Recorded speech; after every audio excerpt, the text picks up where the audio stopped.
Today's children's moment is about the Bible. And maybe some of you guys have a Bible like this one. Elijah has a lot of Bibles. His parents are kind of obsessed. Um, Sometimes the Bible has a lot of big pictures and not many words. Lots of pictures, not a lot of words, right? And as we get bigger and we get to see different kinds of Bibles, sometimes we get pictures and more words, right? Still lots of beautiful pictures. Pictures are great because they help us really imagine the story, really think about what's happening and what God is telling us.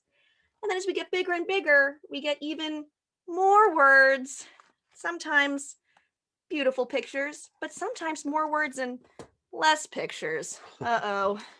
As we get older, all of a sudden, there's a lot of words and the pictures are getting maybe smaller and smaller. You know what, you guys? When you get old enough, you're going to get a Bible. And I hate to break it to you, but most Bibles that grown-ups use don't have a lot of pictures and they have a lot of words. That can be a little scary to think about having to graduate up to a big kid Bible, a grown-up Bible that doesn't have a lot of pictures. But you know what? It's actually really, really, really exciting because, these Bibles that have so many pictures, they don't have room for all of the really, really, really good words that the grown-up Bibles have. And every word that we have in the Bible is a word from God to us.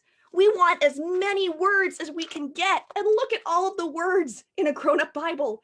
God has so many good words for us. So whether you're reading a Bible that has a lot of pictures or a Bible that doesn't have any pictures, we can be sure that God's Bible is God's word to us, and we can be so thankful for it and read it and love it and check it, just like Pastor Jonathan's going to tell us about today in the sermon. All right, we miss you guys.